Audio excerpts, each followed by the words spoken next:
The following program is a WFAA TV Project 8 Family First special presentation. We've got kids in a crack house with no clothes. Tonight, You feel so helpless.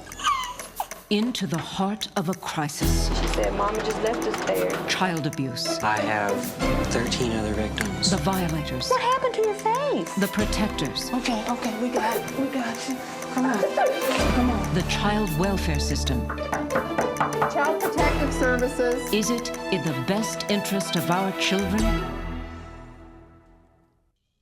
Hello, I'm Gloria Campos. And I'm John McKay. This is a program about children, but not for children. So you may want your youngsters to read or to go to bed. We're going to talk about the abuse of children and the system designed to protect them.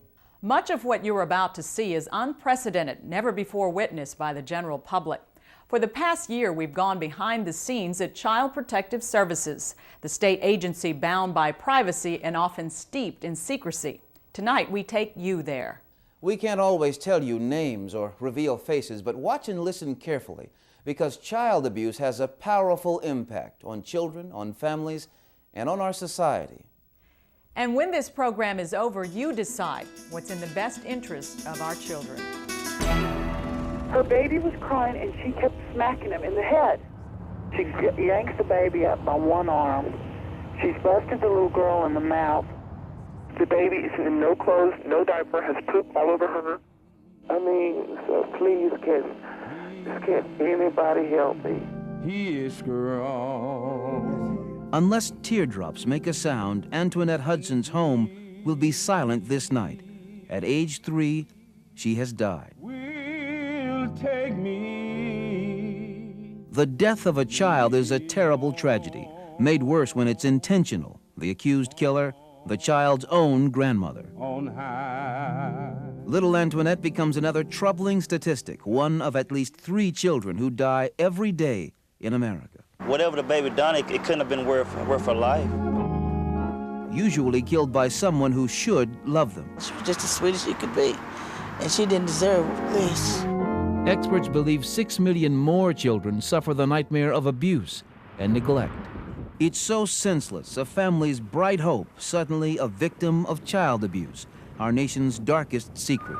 Child Protective Services. This is The Front Line. I just got a call from Detective Martinez about a child death this morning. And these are the soldiers in the battle against child abuse. Did she actually sell that other baby, or was it a legal adoption? The caseworkers of Child Protective Services. The child said that the mother beat her with a shoe. And they disclosed that they were being physically abused in the home. So we have a positive talk screen on Mom? This day, Supervisor Deborah Conrarty and her investigators field calls. Child Protective Services, the Spark. From people reporting children in danger. How did you find out that the mother did leave? Each month, they answer more than 8,000 calls from the Dallas-Fort Worth region. I've got another one who's a 3.5-month-old baby. Each year, they investigate 40,000 cases of child abuse. Currently, I'm going out drinking, getting high, and trying to care for the baby. And neglect. They're dealing in life-endangering situations. Evidence, CPS Regional Director Fred Seal says, of an exploding crisis. We see children coming in that are more disturbed than we've ever seen before.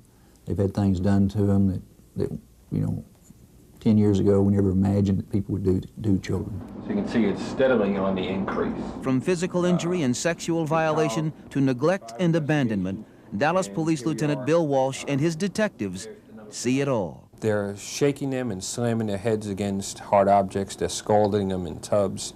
They're beating them with their fist. The abuse of my first daughter. The enemies are not strangers, but most often parents, relatives, friends, the people children trust.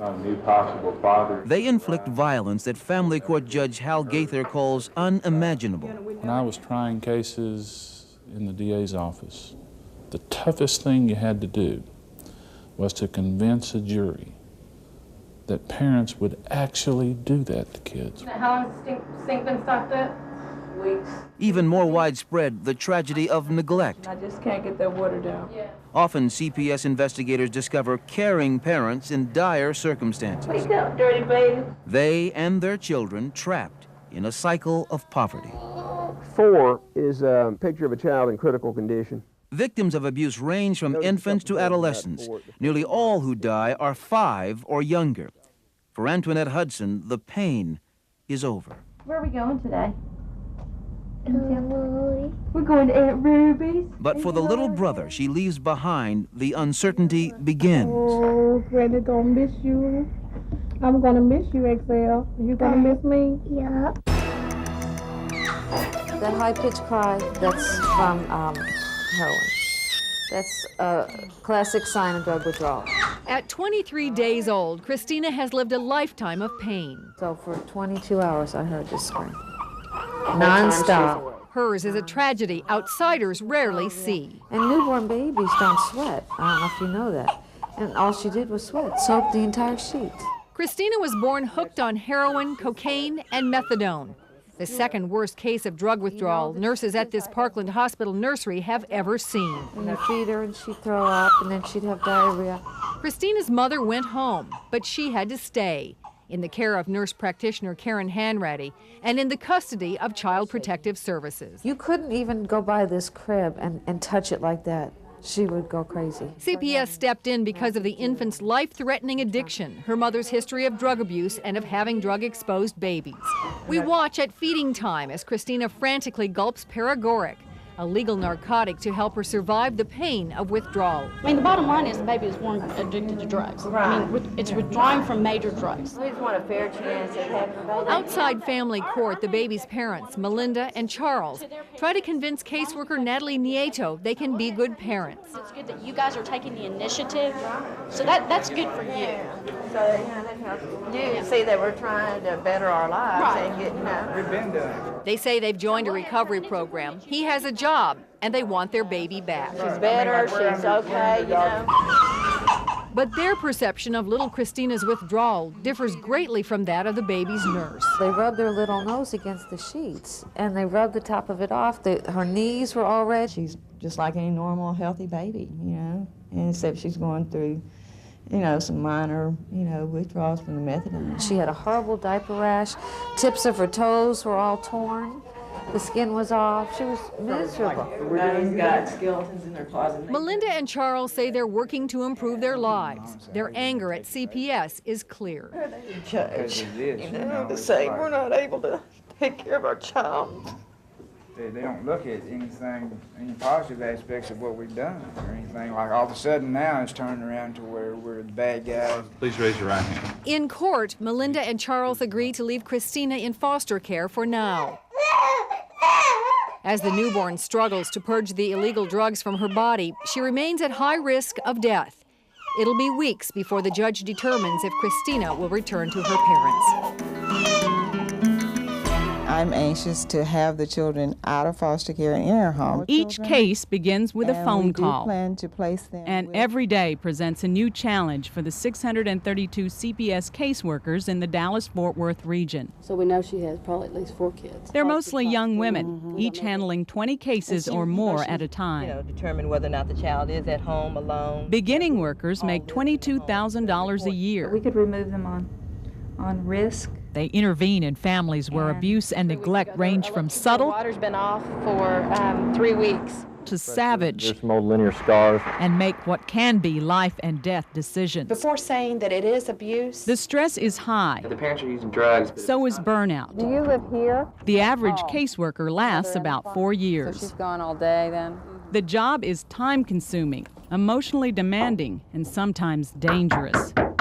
Child Protective Services. Investigations lead caseworkers to unfamiliar areas Kids, ages 1 to and 2. into unpleasant situations. We've got kids in a crack house with no clothes. Main concern is that they're not gonna be watching the kids. We go along as caseworker Sonny Rodriguez heads out on a report of 3 children left alone. It happened several days earlier. Police responded. I work with Child Protective Services. Now CPS must follow up with its own investigation. When I came back, the police was in the house, and they said that somebody had called the neighbors on me saying I was leaving my kids alone. The mother says the children's father left before she got home. Rodriguez will do more checking. For now, he has the mother sign a plan Did you just sign and date it where it says parent? listing ways to keep the children Thanks a safe. lot. I appreciate you being so cooperative. Did somebody hurt you? CPS caseworkers base their decisions about a child's safety on evidence. That is a distinct indication of a belt mark. On interviews. Who hit you? Daddy. And on their own training and judgment. Where are other marks at? In this case, investigator Lisa Morgan determines the father hit these youngsters when they refused to fight another child. You're being protective of the children and you weren't responsible for the abuse. She leaves the children with their mother, and not allow him to have access to them, who has left their father. In 95% of the cases, workers do not remove the children from the home. In the other 5%, they say they are forced to act. Often, but not always, child abuse becomes a police matter. There's a need to keep this man away from this child. The county's most severe cases handled at the Dallas Children's Advocacy Center. But if this lady says that she's willing to get therapy. A unique place where police and prosecutors, caseworkers, and medical staff team up to treat and investigate violence against children. You know where triage is? Frequently, doctors and nurses are the first to encounter abuse. The child fell from the crib to the floor. An injured child, an unlikely explanation. Whether the child is in a high-risk environment. That has gone up 1,000%. Dr. Paul Prescott calls the numbers shocking. I think most people occasionally will hear about a child dying of severe abuse, something that may be torturous. But we see that every day. The case was continued to today to allow the mother to get an attorney. When caseworkers remove children, they must appear before a judge. First within 24 hours, again at 14 days, and then at regular intervals. Are pictures of the same child. In the complex web designed to protect children, CPS caseworkers are the common thread. Some people hit children with the edge. New recruits begin a 3-month training course needing only a bachelor's degree and a deep desire to help children. They graduate armed with well wishes. You need to be giving yourself a pat on the back. And a determination to make a difference. It's an unpredictable journey. Along the way, veteran caseworkers learn to accept the risk. It has become more dangerous now because of the violence and drugs. And to face the frustrations. There's never really an end. You know, it's not like 2 or 3 more years and then we'll be done with this. Still, through it all, they take their mission to heart to protect the children. If I don't make a difference in my little way, how are those kids going to be expected to make a difference in the future? They hadn't been, you know, bathed or anything, and he was just wearing a plastic bag as a diaper. On a cold January morning, we are in Dallas's CPS offices when a police officer brings in 2 toddlers. That's what she told me. She said, Mama just left us there. Officer Cindy Size picked up the children at a school crossing where they were found shivering and alone. An emergency call alerted police. No one knows how long they stood there. You've got lots of teeth in your mouth. You're about 18 months old. You're not a year. Supervisor Kathy Jackson doesn't know their ages or their names or why they were left. The children get clean clothes, something to eat, and a place to play. We watch as investigator Jane Alvarado begins the urgent search for their mother. What's your mommy's name? What? Wanda? Your mommy's name is Wanda? This time, Alvarado has more to go on than in many cases. What's your brother's name? Because one of the children can talk. Andrew. Andrew? By early afternoon, Alvarado locates the abandoned children's mother, 18-year-old Wanda. She learns the children's names, Aisha and Keatrick. Wanda says she had no babysitter, but had to get to school, so she just left her children. The explanation shocks Alvarado. You have a 3-year-old and a 22-month-old dressed inappropriately for outside weather, outside, alone. And, I mean, with things that happen in every neighborhood in the city today, that's a scary thought. Records reveal CPS has also investigated Wanda's family several times before for an iron burn on Keatrick's hand, for scars and human bite marks on the children. She knows her kids' birthdays. To Alvarado and Supervisor Chris Riddick, the danger for these children is clear. I think the kids need to be removed. I agree with you. Go ahead and remove the kids. Let's get them into a place where we're together. Oh, boy, you can knock. Got a little kiss? Okay. And will you share with Felicia and play with her too? Later in the day, the children are taken to emergency foster care.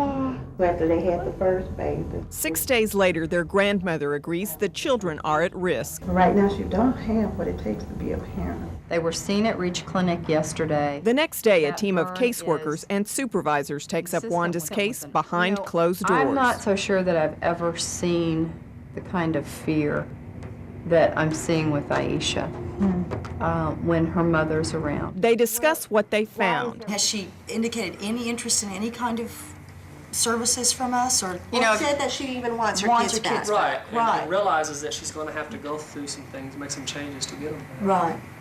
On one hand, she says she wants the kids back. In the next breath, she says she's afraid to be alone with her kids because she's afraid of what she'll do to them. They decide the children should remain in foster care. Obviously, we're going to recommend these children stay in care. They'd be at grave risk if they were returned home. That's what they'll tell a judge. I cannot see somebody telling me that my kids will take care of them. Days later, emotions run high outside family court. I said, let me help you take care of them. I didn't say, let me take them away from you. Relatives challenge Wanda about the care of her children. Are you prepared to proceed at this time? Or do you But no decision this day. Judge Hal Gaither appoints an attorney for the mother. and we'll reschedule this case? The case is reset. Until the next hearing, Wanda can see Aisha and Keatrick under supervision for 1 hour a week. A case aide watches, and the children run to her for comfort. All along, the children have shown little emotion toward their mother, Mama? until Aisha has a brief moment of anxiety when it's time to go. It's a painful time, a difficult case. In the end, one that a jury will decide.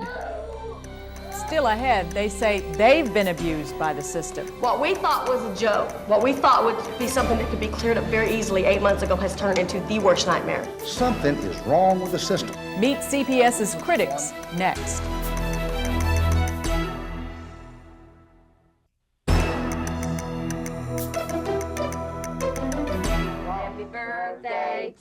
Cheyenne's first birthday. birthday A big event for Mom Mickey and Dad Kelly. birthday, dear Cheyenne.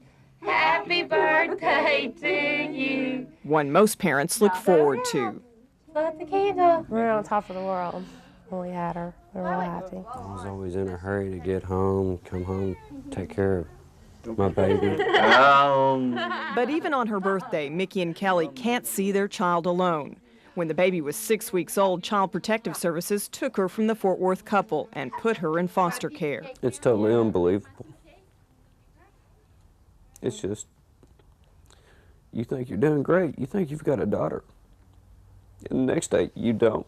She was taking the emergency room and it was complaining of her arm. CPS Supervisor Marilyn Williams says the doctors immediately suspected abuse. And we got involved because she was taken to the hospital and she had 9 fractures of varying stages of healing.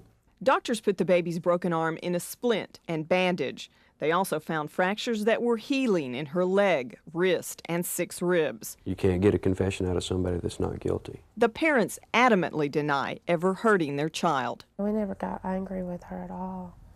There's no reason to We get never mad. accidentally did anything. Instead, they blame their infant daughter's fractures on a medical condition, a bone disease called osteogenesis imperfecta, or OI, which medical books say makes bones fragile and easy to break. I'm on the phone every day, just constantly. Now, instead of raising their daughter, Mickey and Kelly devote their time to researching OI and consulting specialists. It's a bad situation. You don't want her to have it because you love her and you care for her. But if she doesn't have it, the state says we'll never get her back. And we know that she has it. OI is relatively rare and hard to diagnose. With court approval, the parents had 2 tests run on the baby. One shows no evidence of the disease, but the other suggests she may have OI or another bone deficiency. And letters from 2 experts confirm that possibility. One clue, a bluish tint in the whites of the baby's eyes. She never even really got to use it. The dispute is typical of many cases CPS handles. The parents insisting the baby's injuries were not their fault. So, CPS believing otherwise. And all the doctors here are saying she's a perfectly healthy baby. So, Williams This is Lisa, may I help you? And caseworker Lisa Browning says since the baby's been in foster care, she's had no more broken bones. And they point out the baby's other injuries to her eyes, body, and mouth raised serious questions. Why did she have blood in her mouth? Why did she have the bruising? Why did she have the retinal hemorrhaging? None of that's consistent with OI, but it is consistent with abuse. After 19 months, Mickey and Kelly remain determined to regain custody of their little girl. They rarely miss a visit and have done everything CPS has required, including what's called filial therapy. In a room filled with toys and games, a counselor watches how the couple and child interact and teaches them to bond. How much can you bond with your child when you only see her an hour for a week and she's taken away at such, 6 weeks old?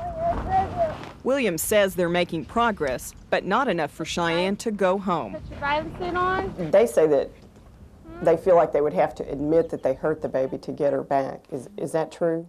Not necessarily. I think that is a very big first step that parents have to take. Real quick, Cheyenne. When they took her away from us, we were convicted. In CPS's eyes, we were guilty. No matter what we said or did, we were guilty. As much as we've gone through now, it would have been a lot easier to say that we did something. For now, Cheyenne lives with her paternal grandmother, but the young parents aren't on speaking terms with her. A final hearing on Cheyenne's future won't happen until next year. Mickey is now pregnant with their second baby, but the parents say they need their first child to make their family whole. We'll do and have done anything I possibly could to get her back. She's ours. What would that mean for you? It would, happiness again. They took my daughter, her legs were around my waist, her arms around my neck, screaming to the top of her lungs and pulled her off of my body. A mother's anguish. Among us will tell you that you'll get cautions from your attorneys, a father's caseworkers, anger. and you'll be threatened, and you'll have retaliation if you do certain things. The third Tuesday of each month, feelings come pouring out. Something is wrong with the system. These CPS critics call themselves vocal, victims of child abuse laws. And we've tried every resource available to help the child. And they are eager to speak out. She has accused her grandpa of forcing her into full sexual intercourse. They accuse CPS of a witch hunt, of altering documents. And in some of these, whole pages X'd out are just gone, or the entire page removed. Of believing false accusations and of ruining people's lives. You have to prove yourself innocent. Jerry Yearout has experienced the nightmare firsthand. It's like something that's out of a horror movie. In 1992, he was accused of sexually molesting his grandson, a report he believes falsely made by another relative. If somebody gets crossways with you, that's the first weapon that they're going to use. They're going to shout child abuse or sexual abuse. For months, CPS considered Yearout the abuser, in part due to the results of a controversial test he took, a penile plethysmograph, like a polygraph that measures sexual arousal. All along, Yearout insisted he was innocent. Eventually, 2 experts confirmed it, saying the first interpretation of the test was wrong. After a 10-month investigation, CPS changed its finding in the case to perpetrator unknown. It can absolutely devastate a family. Yearout's now threatening to sue, so CPS won't discuss the case. Buenas, señora Dolores. Former CPS supervisor Andy Macha also questions the agency's accountability. The social worker and chairman of the Dallas Commission for Children and Youth complains CPS's professionalism has declined. There really needs to be, from the top down, an attitude that their first job, as it is laid out in their policy, is to protect children. And the other one is to put good managers in there. What we thought was a joke, what we thought would be something that could be cleared up very easily 8 months ago has turned into the worst nightmare. Some critics complain caseworkers leave children in danger. We have been railroaded. Others say CPS is too quick to act. For members of Vocal, recounting their cases can be therapeutic. But these critics want answers and action and changes in the laws. There's a trap there. To protect families from a system they consider out of control. There's too many people that have false allegations made against them. Coming up, behind closed doors with child abuse. My victim's thoughts was the furthest thing from my mind. The only thing I was worried about at the time was just to satisfy myself. An exclusive look inside a CPS therapy program. and a tragic twist in baby Christina's case.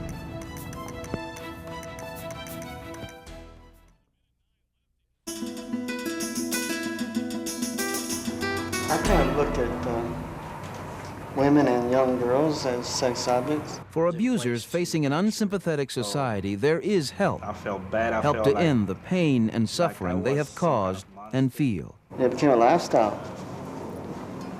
And I finished up until this September, I think, of '85. That's when the disclosure came out. This is a CPS group treatment program. I'm ashamed of what I've done. I can't change that. Once a week, they meet behind closed doors. I found somebody to abuse. They are parents, grandparents, friends, mostly men who every day must fight their desires to abuse again. There are times that, you know, I have thoughts or things, not so much with children, but, you know, just sexual thoughts that are not normal. Because I tried and tried and tried to quit on my own. It's just not possible. All have completed the basic court-ordered treatment. Most here come voluntarily because for their ailment, there is no cure. I ain't saying that I can't abuse another child. I could abuse another child. Guided by counselors like Leslie Kennedy, they force each other to participate. We make so many excuses. You can't con a con, and when they get in a group with other people that have been through the same thing, they know when each other are hurting and when they are lying. I think the most important thing is probably the hardest to do, and that is to accept the responsibility. It's to stop and say, me, I'm the problem. Where were you? In the living room. You were in the living room. Okay. Hers is like most of the 8,000 sex abuse referrals 7. Okay, so put when I was 7. in North Texas last year. Put like how many times it happened. No witnesses, no physical evidence. Down here, I want you to, if you can remember back to the very first time it happened. A boy or girl's word against an adult's. Who was this person? My dad. It was your daddy, okay. And what did he do? He stuck his finger in me. He stuck his finger up inside you. She is 10, frightened, unsure telling is the right thing. You're being really brave for telling about that. Sexual abuse is a terrifying, demeaning violation, and she is far from alone. Every week, 500 victims, their families, and abusers show up at CPS offices for various group therapy sessions. It's a unique program that treats entire families. My daughter was abused from 11 to 13. Right away in one group, parents meet Mary Reason. She speaks from her heart and experience. She was abused not only by her dad, but by her stepdad. He just told me, he said, I love you, that's why I do this. Mary's daughter, Marisha Bro, talks openly now about the abuse, about the terror, the threats by men she trusted. My stepfather got kind of kinky with things. I mean, he used vegetables, all kinds of paraphernalia. Alcohol provided escape. I would pass out after a while. I would drink so much. Her mother never knew until at 13, Marisha told the CPS caseworker, the angel she says saved her life. She's the first person that told me it's not my fault. I guess that's what gave me the reason to believe it wasn't my fault. It was his fault. He's sick. The more you fantasize, you know, you actually work out in your mind what you're going to do. In this court-ordered therapy group, abusers admit their secrets. I knew what I was doing was wrong. I knew I could go to jail for it.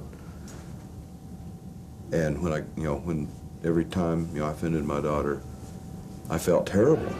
Alcohol and drugs often allowed them to cross legal and moral boundaries. I've learned through this group of the damage that you do, when you abuse a child. Many here were themselves abused as children. How to take responsibility for the things that I've done. Now they try to learn to break the cycle. It has to be in your mind, steady the rest of your life, like a warning sign, like if you stuck a wire in a light socket and got shocked. You'd have to remember not to do that again. They face a lifetime on guard against themselves. Before, we'd let our children sit on our laps, extra longer than we should, or hug them longer than we should. Now, I've learned, you don't initiate any of that. Their only weapon, the others in the circle, battling to end the pain. See you next week. And suffering. How are you doing? It's an important time for Tony. visiting 28-day-old Christina in the hospital. How's your feet? She You got good feet? and husband Ken are the baby's new foster parents, ready to take the drug-addicted child home, to love and to nurture her. Hi there. Yeah, you can do it. The couple's attachment is quickly evident,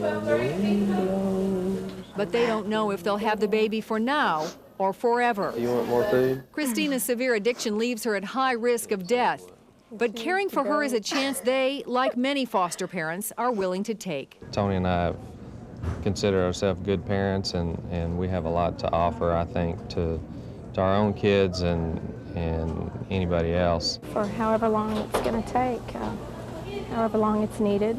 You know, if her mother, the parents are able to care for her, that's where she belongs. It's going to be fun. It's an emotional time, and a typical one at CPS.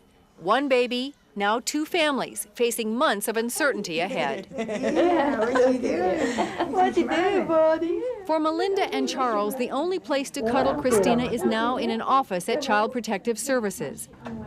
What you doing? They can visit their daughter here just 1 hour, 1 day a week.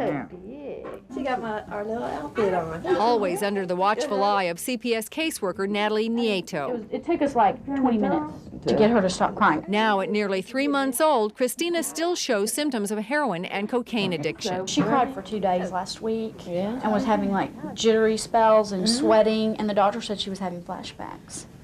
Her parents are only now acknowledging the impact of their own drug use on their baby. I didn't know about methadone that much, you know, so, you know, now I can see that. Well, it's a combination of the heroin and the cocaine, too. They tell the caseworker drug treatment is helping change their lifestyle, hoping CPS will return the child. You know, I'm coming down more and more, and I like to be drug-free. Yeah. I mean, that's my goal. The caseworker remains skeptical, having talked to their drug counselors. This is what I'm going to recommend in court. She explains she'll recommend in court the next day the baby stay in foster care. Christina, you need to go. I'll see you later. When the hour's up, Melinda and Charles are planning ahead, agreeing to take parenting classes and to visit their baby again next week. Just lift her head up, put those white things by her ears. She called for the next visit and canceled. But 2 months later, it's clear the situation has changed drastically. He was calling Melinda names. He was cussing at me, you know, cussing about her, and he's real angry. He's real bitter about this. It's really too bad. Nieto reports to Supervisor Candace Stark, Charles and Melinda have split up and are fighting about whether to give up the baby. And she suspects they're using drugs again. And how long had it been since they hadn't had visits? It's been about 6 weeks. They've missed about six weeks of visits. This is a termination case. 3 days later, they all appear before family court judge Hal Gaither. The state has filed a petition. The hearing lasts only a few minutes. Well, that's what we need to find out. The parents say they can't afford an attorney, so the judge appoints one for them and sets a date for a trial. How is the week of August the 1st? Everyone's to return in 60 days, when a jury will decide whether to return the baby to Melinda and Charles. But it's not to be. 2 weeks later, on June 10th, a twist in baby Christina's case catches everyone off guard. Her mother, Melinda, dies. The medical examiner officially lists the cause of death as undetermined.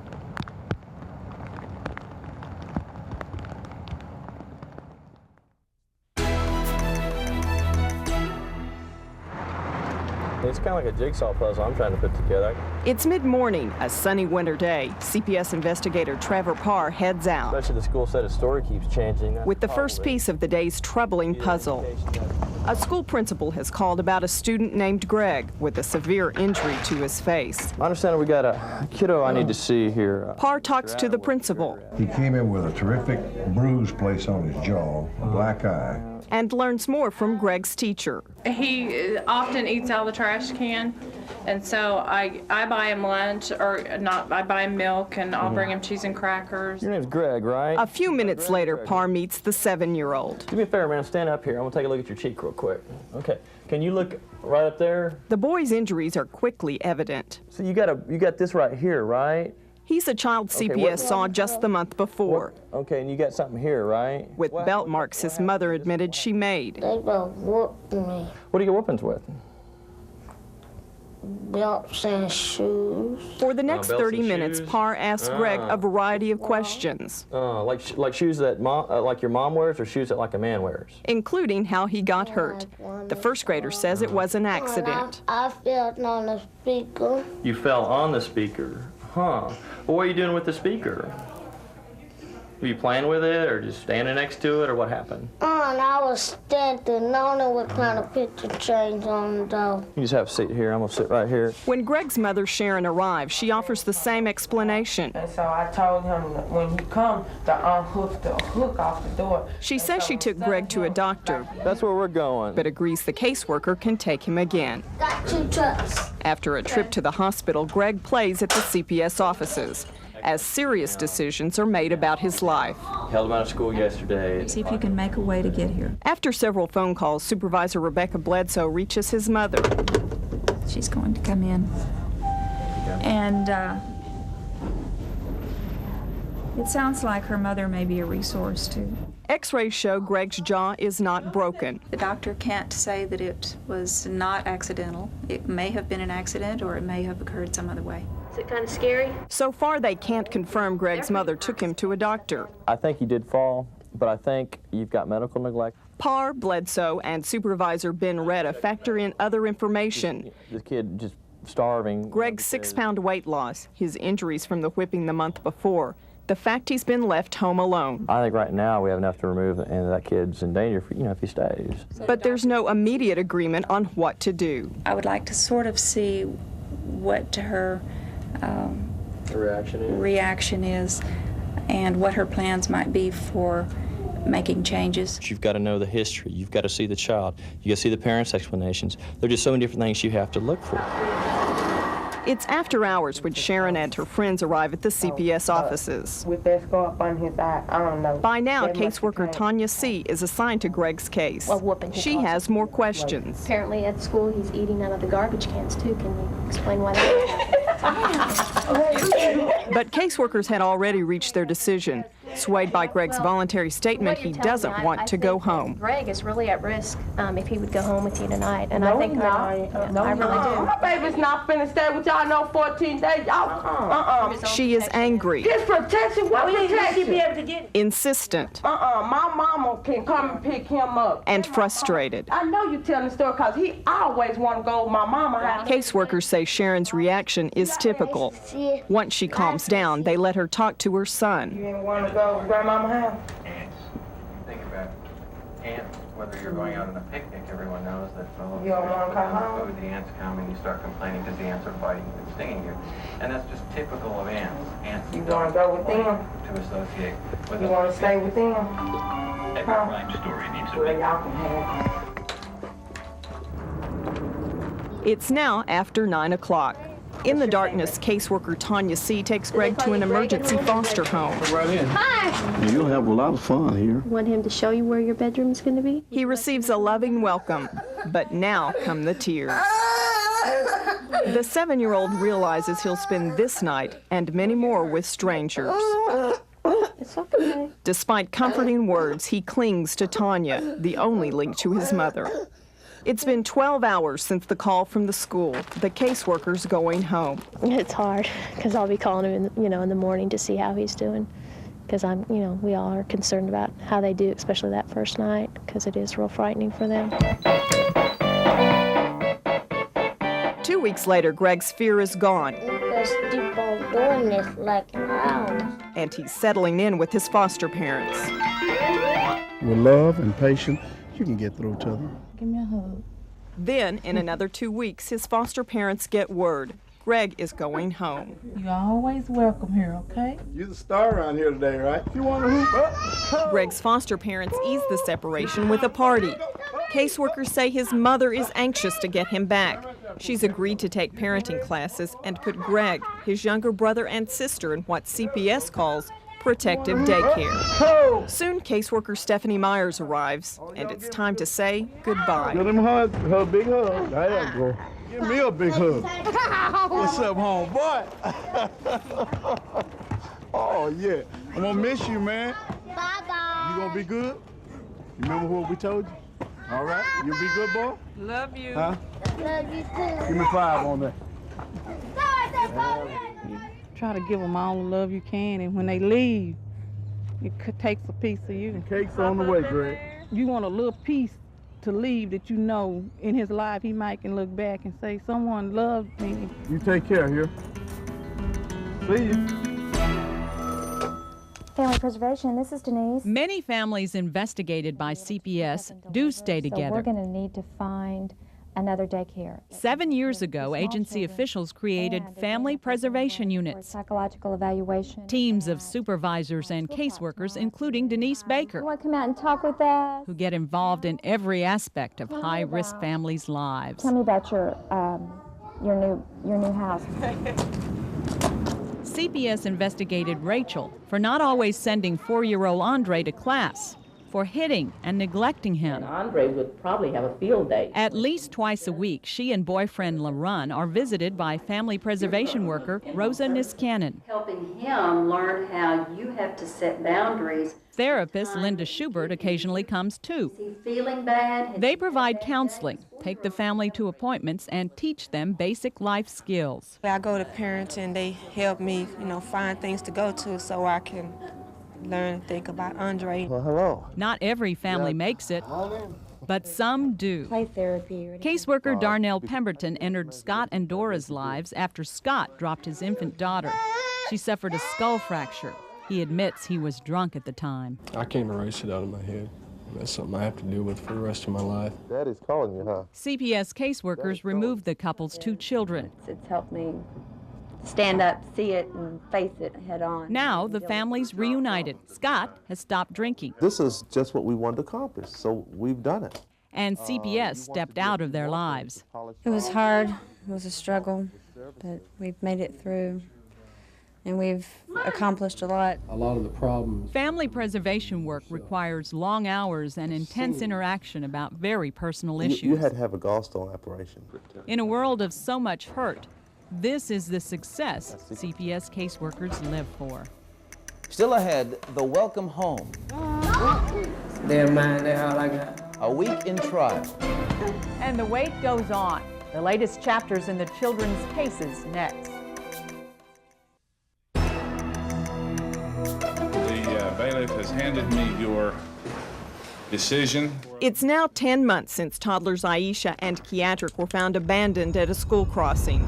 You are released to begin your deliberation. Their mother's right to keep them is in the hands of a jury. I received a call. During a rare termination trial, witnesses recount how the children were discovered. She stated that they were hungry, but she said that they couldn't get anything to eat because their mother told them not to move. I'm an intake caseworker. And the action caseworkers took. I asked the school if they would check the records. And see the children aren't there, but their court-appointed attorney, Lori Summers, says they're improving. At this point, they're very active, normal 2-year-old and 4-year-old. How you doing? I haven't seen you in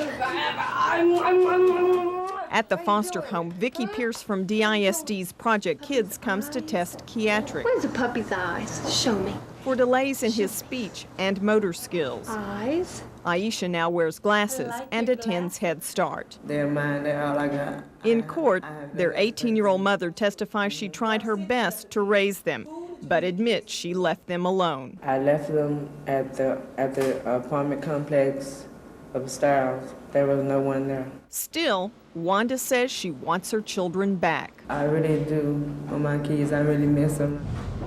After deliberating 2 hours, the jury returns. Anybody on the jury who disagrees with any of these answers, we need to know about it Their now. decision Which is was, unanimous. Should the parent-child relationship between the mother Wanda and the child Kiatrick be terminated based on the best interest of the child? Answer, yes. No one from Wanda's family is there when she loses custody of her children.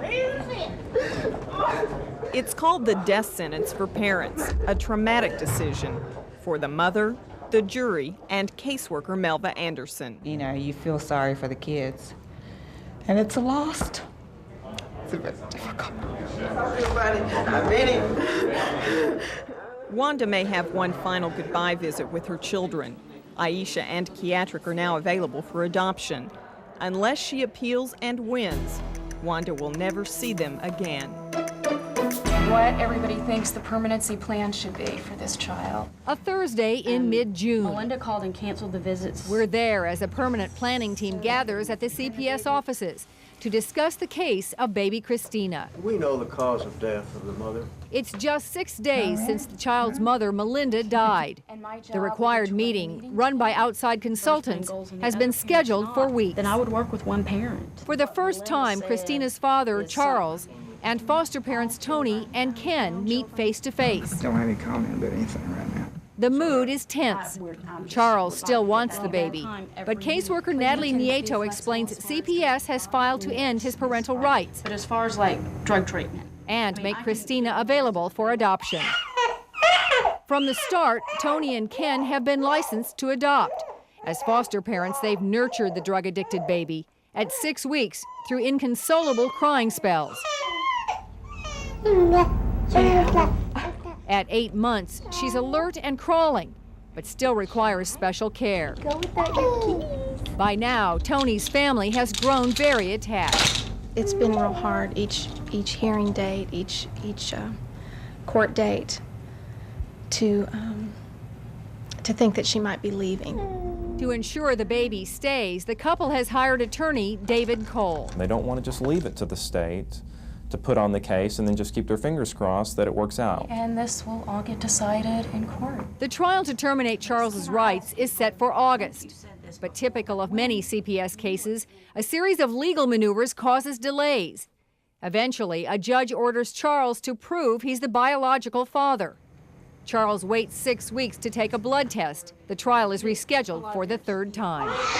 It's been nearly a year since CPS took custody of little Christina here at the Parkland Nursery. It's been almost 6 months since her mother, Melinda, died. Still, all this time later, no final decision's been made about Christina's future, about who will raise her. Doctors still can't predict how the drugs will affect Christina long term, but there is optimism, best summed up by Tony's son. He said, you know, Mom, I'm not gonna pray that Christina stays here. I'm just gonna pray that she has a happy life. No stone identifies exactly where 3-year-old Antoinette Hudson is buried, so relatives have only their memories. Police say Antoinette's grandmother, Shirley Ann Hudson, was raising her and killed her. CPS immediately removed her younger brother, XL, from the grandmother's care. This is a 14-day hearing. The children's mother, Sylvia, has been in and out of jail on unrelated charges. Because of an ex parte order. In court, she agrees to leave her son in foster care. I believe that's in the best interest of the child. Yes. I will make one. Afterward, XL's aunt tells caseworker Mary Jo Bjornus she will raise the little boy. Your Honor, I've had a chance to review the... 2 months later, XL's aunt and uncle have passed CPS's home study. I believe that this recommendation is in the child's best interest at this time. The judge grants them temporary custody. Good luck to you. Thank you. Thank you. Hey! An hour later, Aunt Ruby and Uncle Herschel welcome the happy 2-year-old. Did I pay me any attention? I got him 5. That's what he's wearing. XL is too young to know he needs some stability, but experienced enough to worry this too may not be forever. As the caseworker leaves, a half-hearted wave, a tear at first, then a smile. She'll be back. You see Mary Jo Wednesday, okay? XL now has a home. Life is at last looking up. CPS has now closed XL's case. The judge has given his aunt and uncle permanent custody of the little boy. We'll update you on some of the other children and have some closing thoughts in just a moment.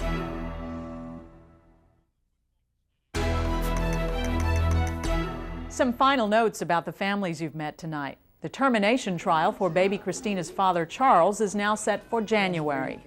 For Greg, whose school reported his injury, CPS worked with his family for 8 months, then closed the case. Child Protective Services and the entire child welfare system are far from perfect. Agency officials admit they do make mistakes, but they also consider child abuse a problem entire communities must work to prevent. That's the subject of our live Family First Town meeting coming up in 35 minutes. We'll discuss solutions and ways we can work together to stop the tragedy of child abuse.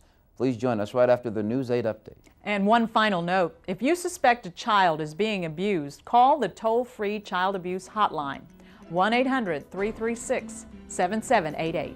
Thank you for joining us. Good night.